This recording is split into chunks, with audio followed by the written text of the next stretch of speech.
ಮಿಥುನ ರಾಶಿಯವರಿಗೆ 2026 ಹೇಗಿರುತ್ತೆ? ನೋಡಿ, ಮಿಥುನ ರಾಶಿ ಅಂದ ಕೂಡಲೇ ಅವ್ರಿಗೆ 3ನೇ ರಾಶಿ ಅದು ರಾಶಿ ಚಕ್ರದಲ್ಲಿ. ಈ ಮಿಥುನ ರಾಶಿಯವರು ಸ್ಪೀಚ್ ಅಂದರೆ ಮಾತೇ ಬಂಡವಾಳ, ಮಾತಿಲ್ಲದೆ ಬೇರೆ ಕೆಲಸ ಇಲ್ಲ. ಇವ್ರಿಗೆ ಮಾರ್ಕೆಟಿಂಗು ಅಥವಾ ಮೀಡಿಯಾ ಇದರಲ್ಲೆಲ್ಲ ತುಂಬ ಬೇಗ ಸಕ್ಸಸ್ ಆಗ್ತಾರೆ.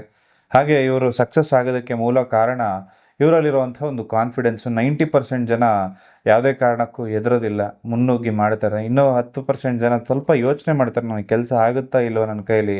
ಸ್ವಲ್ಪ 10% ಜನ ಇಂಟ್ರೋವರ್ಟ್ಗಳಿತ್ತು. ಅಂದರೆ 90% ಜನ ಏನೇ ಆದರೂ ನಮ್ಗೆ ಹೋಗಿ ಮಾತಾಡ್ಸೋ ಅವಶ್ಯಕತೆನೇ ಇಲ್ಲ, ಇವರೇ ಹೋಗಿ ಇವ್ರನ್ನ ಪರಿಚಯ ಮಾಡಿಕೊಂಡು ಇವ್ರಿಗೇನು ಕೆಲಸ ಬೇಕೋ ಅದನ್ನು ಹೋಗಿ ಮಾಡ್ಕೊಂಡು ಬಂದಿರ್ತಾರೆ. ಇದು ಮಿಥುನ ರಾಶಿಯವರ ಪವರ್ ಅಂತ ಹೇಳ್ತೀನಿ. ಹಾಗೆ ಮಿಥುನ ರಾಶಿಯವರು ಕಮ್ಯುನಿಕೇಷನ್ ಸ್ಕಿಲ್ಸ್ ತುಂಬ ಚೆನ್ನಾಗಿರುತ್ತೆ. ಹಾಗಾಗಿ ಮಾರ್ಕೆಟಿಂಗ್ ಕೆಲಸ ಯಾರೇ ಮಾಡ್ತಾಯಿದ್ರು ಕೂಡ, ಅಥವಾ ಸೋಷಿಯಲ್ ಮೀಡಿಯಾದಲ್ಲಿತ್ತು ಅಂದರೆ ಇವರ ಜೀವನದಲ್ಲಿ ಸಕ್ಸಸ್ ಆಗದೆ ಇರೋದಕ್ಕೆ ಸಾಧ್ಯನೇ ಇಲ್ಲ. ಇವರಲ್ಲಿ ಲೀಡರ್ಶಿಪ್ ಕ್ವಾಲಿಟೀಸ್ ಇರೋದ್ರಿಂದ ಒಂದು ಸ್ಕ್ರ್ಯಾಚಿಂದ ಒಬ್ಬ ಹುಡುಗನ್ನ ತಯಾರು ಮಾಡಿ ಎತ್ತರಕ್ಕೆ ಕರ್ಕೊಂಡೋಗಿ ಬೆಳೆಸ್ತಾರೆ. ಬೆಳೆಸುವಂತಹ ಗುಣ ಕೂಡ ಇವು ಮಿಥುನ ರಾಶಿಯಲ್ಲಿ ಖಂಡಿತವಾಗ್ಲೂ ಕೂಡ ಇದೆ. ಮಿಥುನ ರಾಶಿಯವ್ರ ಸಮಸ್ಯೆ ಏನಂದರೆ ಸ್ವಲ್ಪ ದ್ವಂದ್ವ ಒಂದು ನೇಚರ್ ಅಂತ ಹೇಳ್ತೀನಿ. ಅಂದರೆ ಒಂದು ನಿರ್ಧಾರ ತಗೋಬೇಕಾದ್ರೆ ಅದು ಸರಿನಾ ಇದು ಸರಿನಾ ಅಂತ ಹೇಳಿ ಸ್ವಲ್ಪ ಕನ್ಫ್ಯೂಷನ್ ಇರ್ತಾರೆ. ಅದೇ ಇವರಿಗೆ ಮೂಲವಾಗಿ ಆಗುವಂತಹ ಸಮಸ್ಯೆಗಳು. ಅದನ್ನು ಸ್ವಲ್ಪ ಸರಿ ಮಾಡಿಕೊಂಡ್ರೆ ಇವರು ತುಂಬ ಚೆನ್ನಾಗಿರ್ತಾರೆ. ಒಂದು ಸ್ವಲ್ಪ ಆತಂಕ ಅಥವಾ ಅಸಹನೆ ಅನ್ನೋದು ಕೂಡ ಇವರಿಗೆ ತೊಂದರೆಗಳನ್ನು ಕೊಡ್ತಾ ಇರುತ್ತೆ. ಈ ಮಿಥುನ ರಾಶಿಯವರು ಎಲ್ಲೇ ಇದ್ರೂ ಕೂಡ ಒಂದು ಕಷ್ಟದ ಪರಿಸ್ಥಿತಿ, ಅಲ್ಲಿ ಜಗಳ ಆಗ್ಬಿಟ್ಟಿದೆ, ತುಂಬ ಎಲ್ಲ ಬೇಜಾರಲ್ಲಿದ್ದಾರೆ ಅಂದರೆ ಅಲ್ಲೊಂದು ಹಾಸ್ಯವನ್ನು ಮಾಡಿ ಎಲ್ಲರನ್ನ ಕೂಡ ಉರಿದುಂಬಿಸಿ ಆ ಒಂದು ಮೂಮೆಂಟ್ಗೆ ವಾಪಸ್ ಕರ್ಕೊಂಬರುವಂತಹ ರಾಶಿ ಈ ಮಿಥುನ ರಾಶಿ ಅಂತ ಹೇಳ್ತೀನಿ. ಹಾಗಾದ್ರೆ ಇವರಿಗೆ ಉದ್ಯೋಗ ಹೇಗಿರುತ್ತೆ? ಪ್ರಮೋಷನ್ ಸಿಗುತ್ತಾ ಅಥವಾ ಟೆನ್ಷನ್ ಹೆಚ್ಚಾಗುತ್ತಾ? ವರ್ಷದ ಆರಂಭದಲ್ಲಿ ಉದ್ಯೋಗ ಬದಲಾವಣೆಗಳಾಗುವಂತಹ ಲಕ್ಷಣಗಳಿರುತ್ತೆ. ಜಾಬ್ ಚೇಂಜಿಂಗು ಖಂಡಿತವಾಗ್ಲೂ ಕೂಡ ಕಾಣುತ್ತೆ. ವಿದೇಶ ಯೋಗಗಳು ಕೂಡ ಬರುತ್ತೆ. ವಿದೇಶಕ್ಕೆ ನಿಮ್ಮ ಕೆಲಸಕ್ಕೋಸ್ಕರ ವಿದೇಶಕ್ಕೆ ಹೋಗುವಂಥದ್ದು, ಪ್ರಯಾಣ ಆಗುವಂಥದ್ದು, ಅಥವಾ ನಮ್ಮ ದೇಶದಲ್ಲೇ ಹಲವಾರು ರಾಜ್ಯಗಳನ್ನು ಸುತ್ತಾಡುವಂಥದ್ದು ಖಂಡಿತವಾಗ್ಲೂ ಕೂಡ ಆಗುತ್ತೆ. ಸ್ಥಳ ಬದಲಾವಣೆ ಅಂತ ಹೇಳಿ ಬರುವಂಥದ್ದು ಮಿಥುನ ರಾಶಿಯವರ ಖಂಡಿತವಾಗ್ಲೂ ಇದೇ ವರ್ಷ. ಎಚ್ಚರಿಕೆ ಅಂದರೆ ಜೂನ್ ತಿಂಗಳ ನಂತರ ಕೆಲಸ ಕಳ್ಕೊಳ್ತೀರಿ. ಹಾಗಾಗಿ ಸ್ವಲ್ಪ ಎಚ್ಚರಿಕೆಯಿಂದ ಇರಿ. ನಿಮ್ಮ ಬಾಸು ಅಥವಾ ನಿಮ್ಮ ಮೇಲಧಿಕಾರಿಗಳ ಜೊತೆ ಯಾವುದೇ ಕಾರಣಕ್ಕೂ ಗುದ್ದಾಡೋದಕ್ಕೆ ಹೋಗಬೇಡಿ. ಸ್ವಲ್ಪ ಈಗ ನಾವೆಲ್ಲ ಒಂದು ವಾತಾವರಣವನ್ನು ನೋಡೋದಾಯಿತು ಅಂದರೆ ಇಲ್ಲಿ ಮೂಲವಾಗಿ ನಮಗೆ ಕಾಣಿಸೋದೇನು, ಒಂದು ಲೇ ಆಫ್ಸ್ ಆಗ್ತಾ ಇದೆ. ಆ ಮಿಥುನ ರಾಶಿಯವರಿಗೆ ಖಂಡಿತವಾಗ್ಲೂ ಇದು ಎಫೆಕ್ಟ್ ಆಗುತ್ತೆ. ನೀವು ನಿಮ್ಮ ಒಂದು ಟ್ಯಾಲೆಂಟಿಂದನೇ ಇವತ್ತವರೆಗೂ ಆ ಕಂಪ್ನಿಯಲ್ಲಿರೋದು. ನೀವು ಯಾವುದೇ ಕಾರಣಕ್ಕೂ ನಿಮ್ಮ ಒಂದು ಮ್ಯಾನೇಜ್ಮೆಂಟು ಅದರ ಮುಂದೆ ವಿರುದ್ಧವಾಗಿ ಹೋಗ್ಬೇಡಿ, ಖಂಡಿತವಾಗ್ಲೂ ಸಕ್ಸಸ್ ಆಗ್ತೀರಿ. ಹೊಸ ಬಿಸ್ನೆಸ್ ಶುರು ಮಾಡೋಕೆ ಇದು ಸರಿಯಾದ ಸಮಯನ ಅಥವಾ ರಿಸ್ಕ್ ಫ್ಯಾಕ್ಟರ್ ಜಾಸ್ತಿ ಇರುತ್ತಾ? ಪಾರ್ಟ್ನರ್ಶಿಪ್ ಬಿಸ್ನೆಸ್ ಮಾಡೋದಾಯಿತು ಅಂದರೆ ಈ ವರ್ಷ ಪರವಾಗಿಲ್ಲ, ಮಾಡ್ಕೋಬೋದು. ಸ್ವಂತವಾಗಿ ಮಾಡ್ತೀನಿ ಅಂದರೆ ಸ್ವಲ್ಪ ಅಡೆತಡೆಗಳನ್ನೋದು ಬರುತ್ತೆ. ಯಾಕಂದರೆ ಮಿಥುನ ರಾಶಿಯವರು ತುಂಬ ಟ್ಯಾಲೆಂಟೆಡ್ ಇರ್ತಾರೆ. ಅವ್ರು ಕರೆಕ್ಟಾಗಿ ಟೈಮ್ ಕೊಡೋದಕ್ಕಾಗೋದಿಲ್ಲ. ಒಂದು ಕಮಿಟ್ಮೆಂಟ್ ಅನ್ನೋದನ್ನು ಸರಿಯಾಗಿ ಕೀಪಪ್ ಮಾಡೋದಕ್ಕಾಗೋದಿಲ್ಲ ಈ ವರ್ಷ. ಒಂದು ಇನ್ವೆಸ್ಟ್ಮೆಂಟ್ ಅನ್ನೋದು ಬೇಕಾದ್ರೆ ಯಾವುದೋ ಒಂದು ಮನಸ್ಸಲ್ಲಿ ಮಾಡಿರ್ತಾರೆ, ಮತ್ತು ಅಯ್ಯೋ ನಾನು ಹೋಗ್ಬೇಕಾ ಮಾಡಬೇಕಾ ಅಂತ ಸ್ವಲ್ಪ ಲೇಸಿನೆಸ್ ಅನ್ನೋದು ಕಾಡಿ ನಿಮ್ಗೆ ಲಾಸ್ ಆಗುತ್ತೆ. ಪಾರ್ಟ್ನರ್ಶಿಪ್ ಅಂದ್ರೆ ಹಂಗಲ್ಲ, ನಿಮ್ಮ ಪಾರ್ಟ್ನರ್ ಎಳೆದು ನಿಮ್ಮನ್ನು ಕರಿತಾ ಇರ್ತಾನೆ, ಬಂದು ಮಾಡು ಅಂತೇಳಿ. ಸೊ ಹಾಗಾಗಿ ಪಾರ್ಟ್ನರ್ಶಿಪ್ ಮಾಡಿದ್ರೆ ಈ ವರ್ಷ ಚೆನ್ನಾಗಿರುತ್ತೆ. ಅದು ಬಿಟ್ಟು ನೀವು ಓನಾಗಿ ಮಾಡ್ತೀನಿ ಅಂದರೆ ಸ್ವಲ್ಪ ಮಿಶ್ರ ಫಲಗಳೇ ಇರುತ್ತೆ. ಅದರಲ್ಲಿ ಸೆಲ್ಫ್ ಡ್ರಿವನ್ ಅಂದರೆ ನೀವು ನಿಮ್ಮನ್ನು ಮೋಟಿವೇಟ್ ಮಾಡ್ಕೊಂಡು ಮಾಡ್ತೀನಿ ಅಂದರೆ ಈ ವರ್ಷ ಖಂಡಿತವಾಗ್ಲೂ ಹೊಸ ವ್ಯವಹಾರ ಮಾಡಿ. 2026ರಲ್ಲಿ ಇವರ ಫೈನಾನ್ಸ್ ಹೇಗಿರುತ್ತೆ? ಇವರು ಶ್ರೀಮಂತರಾಗ್ತಾರಾ?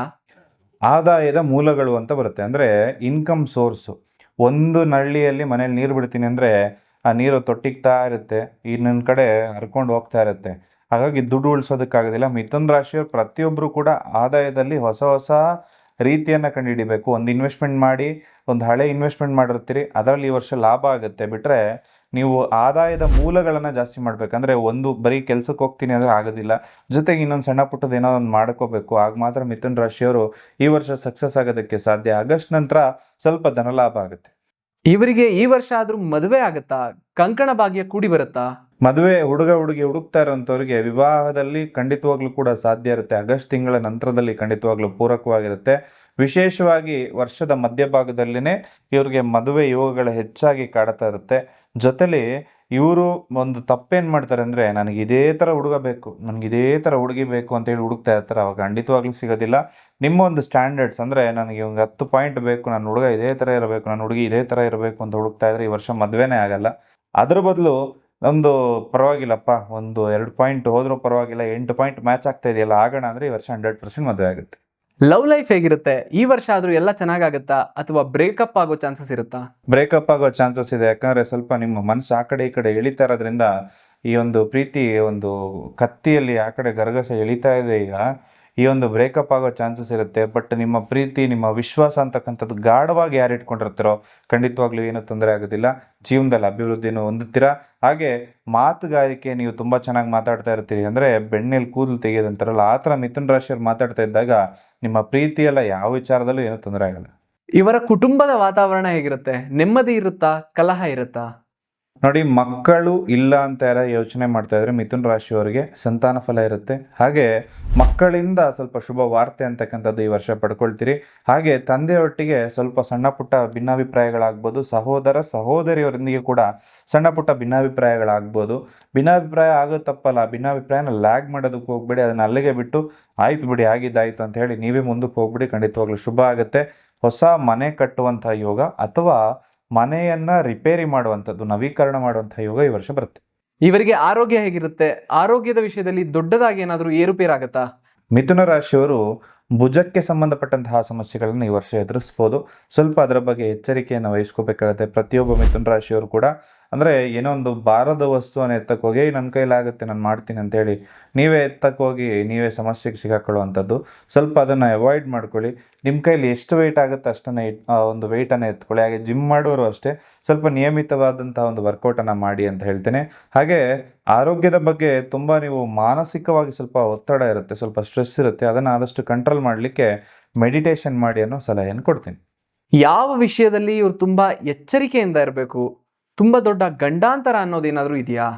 ಶತ್ರುಕಾಟ ಹೆಚ್ಚಾಗುತ್ತೆ. ಶತ್ರುಗಳು ಬೆನ್ನ ಹಿಂದೆ ಪಿತೂರಿ ಮಾಡ್ತಾರೆ. ಜೊತೆಗೆ ರಾಹುಕೇತುಗಳ ಸ್ಥಾನ ಕೂಡ ನಿಮ್ಗೆ ಅಷ್ಟು ಶುಭವಾಗಿ ಕೊಡೋದಿಲ್ಲ. ಯಾಕಂದರೆ ಅದೊಂದು ಕೂತಿರುವಂತಹ ಪೊಸಿಷನ್ ಏನಿದೆಯಲ್ಲ, ಹಗ್ಗ ಜಗ್ಗಾಟ. ಅಂದರೆ ನಿಮ್ಮ ಕೈಲಿ ತಪ್ಪು ನಿರ್ಧಾರ ಮಾಡಿಸ್ಬಿಡುತ್ತೆ.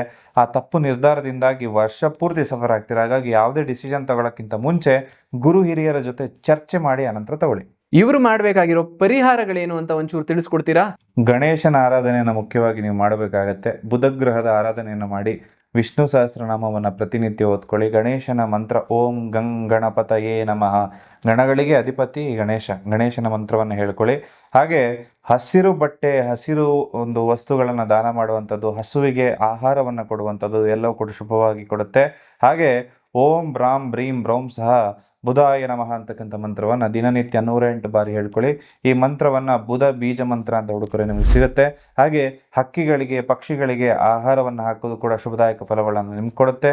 ಎಲ್ರಿಗೂ ಕೂಡ ಈ ಒಂದು ಪರಿಹಾರಗಳನ್ನು ಯಾರ್ಯಾರು ಮಾಡ್ತಾರೋ ಎಲ್ರಿಗೂ ಕೂಡ ಶುಭವಾಗುತ್ತೆ.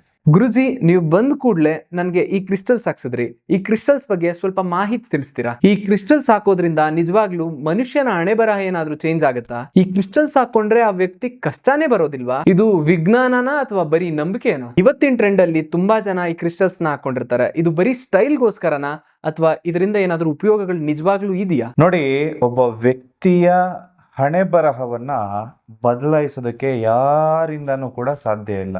ಈ ಮಾತನ್ನು ಮೊದಲಿಗೆ ನಾನು ಹೇಳೋದಕ್ಕೆ ಇಷ್ಟಪಡ್ತೇನೆ. ಅದರಲ್ಲಿ ಅವನ ಕರ್ಮಫಲಗಳಲ್ಲಿ ಅವನೇನೇನನ್ನು ಅನುಭವಿಸ್ಬೇಕು ಅದನ್ನು ಅನುಭವಿಸ್ಲೇಬೇಕು. ಆದರೆ ಈ ಕ್ರಿಸ್ಟಲ್ಗಳು ಹೇಗೆ ಸಹಾಯಕ ಮಾಡುತ್ತೆ ಅಂತಕ್ಕಂಥದ್ದನ್ನು ತಿಳಿಸೋದಾಯಿತು ಅಂದರೆ, ಮುಖ್ಯವಾಗಿ ಒಬ್ಬ ವ್ಯಕ್ತಿಗೆ ಕಷ್ಟ ಬರುತ್ತೆ, ಸಮಸ್ಯೆಗಳಿರುತ್ತೆ ಅಂದಾಗ ಅವನು, ಈಗ ಎಕ್ಸಾಂಪಲ್ ನೀವು ಇಮ್ಯಾಜಿನ್ ಮಾಡ್ಕೊಳ್ಳಿ, ಒಬ್ಬ ವ್ಯಕ್ತಿ ಒಂದು ರಸ್ತೆಯಲ್ಲಿ ಹೋಗ್ತಾ ಇದ್ದಾನೆ, ಅವನ ತಲೆ ಮೇಲೆ ಒಂದು ದೊಡ್ಡ ಗಾತ್ರದ ಕಲ್ಲು ಬೀಳುವಂಥದ್ದು ಇರುತ್ತೆ. ಈ ಜ್ಯೋತಿಷ್ಯವನ್ನು ಸರಿಯಾದ ರೀತಿಯಲ್ಲಿ ಉಪಯೋಗಿಸ್ಕೊಂಡ್ರೆ ಆ ಕಲ್ಲು ಬೀಳೋದು ತಪ್ಪಿಸೋದಕ್ಕೆ ಸಾಧ್ಯ ಇಲ್ಲ. ಆದರೆ ಆ ಕಲ್ಲು ಪುಡಿ ಪುಡಿಯಾಗಿ ಸಣ್ಣ ಮಟ್ಟಿಗೆ ಅದರ ಪ್ರಭಾವವನ್ನು ಕಮ್ಮಿ ಮಾಡಿಕೊಂಡು, ಈಗ ಒಂದೇ ಸರಿ ದೊಡ್ಡ ಕಲ್ಲು ಬಿತ್ತು ಅಂದರೆ ದೊಡ್ಡ ಸಮಸ್ಯೆ ಆಗುತ್ತೆ. ಅದರ ಬದಲಾಗಿ ಸಣ್ಣ ಪುಟ್ಟ ಕಲ್ಲುಗಳು ಬಿಟ್ಕೊಂಡು ಒಂದು ಸಣ್ಣ ಪುಟ್ಟ ಗಾಯದಲ್ಲಿ ಎಸ್ಕೇಪ್ ಆಗ್ಬೋದು ಒಬ್ಬ ವ್ಯಕ್ತಿ. ಅವನ ಜೀವಕ್ಕೇನು ತೊಂದರೆ ಆಗೋದಿಲ್ಲ. ಅದೇ ರೀತಿಯಾಗಿ ಈ ಕ್ರಿಸ್ಟಲ್ಗಳ ಬಗ್ಗೆ ಹೇಳಬೇಕಂದ್ರೆ, ಈ ಒಂದು ಪ್ರಪಂಚ ಯಾವತ್ತು ಸೃಷ್ಟಿಯಾಯಿತೋ ಆಗಿನ ಕಾಲದಿಂದನೂ ಕೂಡ ಇದು ಭೂಮಿಯ ಒಳಗಡೆ ಇರುವಂತಹ ವಸ್ತುಗಳಾಗಿರುತ್ತೆ. ಈ ಪ್ರಪಂಚದಲ್ಲಿರುವ ಪ್ರತಿಯೊಂದು ವಸ್ತುವು ಕೂಡ ಒಂದು ವಿಶೇಷವಾದ ಫ್ರೀಕ್ವೆನ್ಸಿ ಅನ್ನೋದಿರುತ್ತೆ. ಅಂದರೆ ಅದೊಂದು ಎನರ್ಜಿಯನ್ನು ಕಂಟೈನ್ ಮಾಡುತ್ತೆ. ಈಗ ನಾವು ಒಂದು ರಾಶಿಯಲ್ಲಿ ಹುಟ್ಟಬೇಕು ಅಂದರೆ ಅದು ನಮ್ಮ ಪೂರ್ವ ಜನ್ಮದ ಕರ್ಮಾನುಸಾರವಾಗಿ ಬರುವಂಥದ್ದು. ಹಾಗಾಗಿ ಈ ಒಂದು ರಾಶ್ಯಾಧಿಪತಿ ಜೊತೆಗೆ ನಾವು ಯಾವುದೇ ಒಂದು ಕೆಲಸ ಮಾಡಬೇಕು ಅಂದ್ಕೊಂಡಾಗ ಒಂದು 90% ಕೆಲಸ ಆಗುತ್ತೆ. ಆದರೆ ಲಾಸ್ಟ್ ಮೂಮೆಂಟ್ ಬಂದು ಕೆಲಸ ಹಾಳಾಗ್ಬಿಡುತ್ತೆ. ಅಥವಾ ಇನ್ನೊಬ್ಬ ನನ್ನ ಮೇಲೆ ಕೆಟ್ಟ ದೃಷ್ಟಿಯನ್ನು ಇಟ್ಟು ಕೆಟ್ಟದಾಗಬೇಕು ಅಂತ ಹೇಳಿ ಬಯಸಿ ನನಗೆ ತೊಂದರೆ ಆಗೋ ಥರ ಎಲ್ಲ ಮಾಡ್ತಾರೆ. ಇದ್ರ ಜೊತೆ ಇನ್ನೊಂದು ಸಮಸ್ಯೆ ಏನು ಅಂದರೆ, ಒಂದು ಪ್ರಾಬ್ಲಮ್ ಮುಗೀತಪ್ಪ, ನೆಮ್ಮದಿಯಾಗಿ ನಾನು ಕುತ್ಕೊಬಿಡೋಣ ಇನ್ನು ಅಂತ ಅನ್ಕೊಂಡ್ರೆ ಇನ್ನೊಂದು ಪ್ರಾಬ್ಲಮ್ ರೆಡಿ, ಅದು ಸಾಲ್ವ್ ಆಯ್ತಾ, ಮತ್ತೊಂದು ಪ್ರಾಬ್ಲಮ್ ರೆಡಿ. ಇದೆಲ್ಲ ಆಗೋದಕ್ಕೆ ಕಾರಣ ಮುಖ್ಯವಾಗಿ ನಮ್ಮ ಗುರುಗ್ರಹ ಏನಿರುತ್ತೆ ಅದು ಸ್ಟ್ರಾಂಗ್ ಆಗಿ ಇಲ್ಲದೆ ಇರುವಂಥದ್ದು, ಅಂದರೆ ಗುರು ಬಲ ಇಲ್ಲದೆ ಇರುವಂಥದ್ದು. ಎರಡನೇದು ನಮ್ಮ ರಾಶಿಯಾಧಿಪತಿ, ರಾಶಿಗೆ ಒಬ್ಬ ಅಧಿಪತಿ ಅಂತ ಇರ್ತಾನೆ, ಅವನು ಬಾಧಕ ಸ್ಥಾನದಲ್ಲಿ ವೀಕಾಗಿ ಕೂತಾಗ ಈ ರೀತಿ ಸಮಸ್ಯೆಗಳು. ಎಕ್ಸಾಂಪಲ್ಗೆ EMI ಅಂತ ಹೇಳಿ ಯಾವುದೋ ಒಂದು ಬಂಡ ಧೈರ್ಯದಲ್ಲಿ ಹಾಕ್ಸ್ಕೊಂಡಿರ್ತೀವಿ, ಬಟ್ EMI ಕಟ್ಟೋದಕ್ಕೆ ಪ್ರತಿ ತಿಂಗಳು ಒದ್ದಾಡ್ತಾ ಇರ್ತೀವಿ. ಒಂದು ತಪ್ಪರೆ ಒಂದು ಆರೋಗ್ಯ ಸಮಸ್ಯೆ, ದೃಷ್ಟಿ ದೋಷಗಳಾಗ್ತಾ ಇರುತ್ತೆ. ಒಂದು ಮದುವೆ ಆಗಿರುತ್ತೆ, ಆದರೂ ಕೂಡ ಮದುವೆ ಸಂಸಾರದಲ್ಲಿ ಸುಖ ಅನ್ನೋದಿರೋದಿಲ್ಲ. ಇದೆಲ್ಲದೂ ಕೂಡ ಈ ಕ್ರಿಸ್ಟಲ್ಸ್ ನಮ್ಮ ಚಕ್ರಗಳನ್ನು ಬ್ಯಾಲೆನ್ಸ್ ಮಾಡುತ್ತೆ. ಜೊತೆಗೆ ನಮ್ಮ ಗ್ರಹಗತಿಗಳು, ಒಂದು ಗುರುಗ್ರಹ ಪ್ಲಸ್ ರಾಶ್ಯಾಧಿಪತಿಯನ್ನು ಆಕ್ಟಿವೇಟ್ ಮಾಡೋದ್ರಿಂದ ಈ ಸಮಸ್ಯೆಗಳು ಬಹುತೇಕ ಕಮ್ಮಿ ಆಗುತ್ತೆ. ಇದನ್ನು ಹಾಗೆ ಹಾಕ್ಕೊಳ್ಳೋದಲ್ಲ, ಇದನ್ನು ನಿಮ್ಮ ಹೆಸರಲ್ಲಿ ಪ್ರಾಣ ಪ್ರತಿಷ್ಠಾಪನೆ ಮಾಡ್ಕೋಬೇಕು, ನಿಮ್ಮ ಮನೆ ದೇವರ ಹೆಸರಲ್ಲಿ ಪ್ರಾಣ ಪ್ರತಿಷ್ಠಾಪನೆ ಮಾಡ್ಕೋಬೇಕು, ಇದನ್ನು ಆಗಾಗ ಎನರ್ಜೈಸ್ ಮಾಡ್ಕೊಳ್ಬೇಕು. ಎಲ್ಲದರ ಮಾಹಿತಿಯನ್ನು ಕೂಡ ಈ ಕ್ರಿಸ್ಟಲ್ ತಗೊಳ್ಳೋವಂಥವ್ರಿಗೆ ನಾವು ಖಂಡಿತವಾಗ್ಲೂ ಕೊಡ್ತಾ ಇರ್ತೀವಿ. ಅದನ್ನು ಹಾಕ್ಕೊಂಡು ತುಂಬ ಜನ ಅವ್ರ ಜೀವನದಲ್ಲಿ ಬರಬಹುದಾದ ಕಷ್ಟಗಳು ಅಥವಾ ಬಂದಿರುವಂತಹ ಕಷ್ಟಗಳನ್ನು ಈಸಿಯಾಗಿ ದಾಟ್ಕೊಂಡು ಹೋಗಿದ್ದಾರೆ, ಪಾರಾಗಿದ್ದಾರೆ. ಯಾಕಂದರೆ ಇದನ್ನು ಒಂದು 100 ಜನಕ್ಕೆ ನಾವು ಕೊಟ್ಟು ಅವರ ರಿವ್ಯೂ ತಗೊಂಡ ಮೇಲೇ ನಾವು ಇದನ್ನು ಒಂದು ಜನಕ್ಕೆ ಹಾಕ್ಕೊಳ್ಳಿ ಅಂತ ಹೇಳಿ ರೆಕಮೆಂಡ್ ಮಾಡೋದು ಬಿಟ್ಟರೆ, ಅವರ ರಿವ್ಯೂವನ್ನು ತಗೊಂಡ ನಂತರದಲ್ಲೇ ನಾವು ಇದನ್ನು ಜನಕ್ಕೆ ಹಾಕಿಸ್ತಾ ಇರ್ತೀವಿ. ಜೊತೆಗೆ ಗಮನಿಸ್ಕೋಬೇಕಾಗಿರೋ ವಿಚಾರ ಏನಂದರೆ, ಇದಕ್ಕೆ ಯಾವುದೇ ರೀತಿ ಅಂಟಾಗಲಿ ಮುಟ್ಟಾಗಲಿ ಇರೋದಿಲ್ಲ. ಜೊತೆಗೆ ನೀವು ಒಂದು ಯಾವುದೇ ಒಂದು ಆಹಾರ ಪದ್ಧತಿಯನ್ನು ಇಟ್ಕೊಂಡಿದ್ರು, ಮಾಂಸಾಹಾರ ಸ್ವೀಕಾರ ಕೂಡ ಈ ಒಂದು ಮಣಿಗಳನ್ನು ಧರಿಸ್ಕೊಂಡು ಮಾಡಿದ್ರು, ಅದರಿಂದ ನಿಮಗೆ ಏನೇ ನೆಗೆಟಿವ್ ಆಗೋದಿಲ್ಲ. ಹಾಗಾಗಿ ಪ್ರತಿಯೊಬ್ಬರು ಕೂಡ ಅದನ್ನು ಧರಿಸ್ಕೋಬೋದು. ಅದನ್ನು ಪ್ರಾಣ ಪ್ರತಿಷ್ಠಾಪನೆ ಮಾಡಿಸಿ ನಿಮ್ಮ ಹೆಸರಲ್ಲಿ ಧರಿಸ್ಕೊಳ್ಳೋದ್ರಿಂದ 10 ಪಟ್ಟು ಹೆಚ್ಚಿನ ಫಲಿತಾಂಶ ಈ ಮಣಿಗಳು 100% ಕೊಡುತ್ತೆ. ಒಟ್ಟಾರೆಯಾಗಿ ಹೇಳೋದಾದ್ರೆ 2026 ಇವರಿಗೆ ಹೇಗಿರುತ್ತೆ? ಇವರಿಗೆ ಇದು ಲಕ್ಕಿ ವರ್ಷನಾ, ಚಾಲೆಂಜಿಂಗ್ ವರ್ಷನಾ? ಸವಾಲುಗಳ ನಡುವೆ ಎದ್ದು ಬರ್ತಾರೆ. ಯಾವ ರೀತಿ ಒಂದು ಕೆಸರಿನಲ್ಲಿ ಕಮಲದ ಹೂ ಅರಳುತ್ತೋ ಅದೇ ಥರ ಈ ವರ್ಷ ಮಿಥುನ ರಾಶಿಯವರು ಕೂಡ ಅಕ್ಕಪಕ್ಕ ಎಷ್ಟೇ ಗಲೀಜಿದ್ರು, ಒಂದು ಮಿಶ್ರ ವಾತಾವರಣ ಇದ್ರೂ ಕೂಡ ಕಮಲದ ಹೂ ಈ ಥರ ಶುಭ್ರವಾಗಿ ಬೆಳೀತಾರೆ.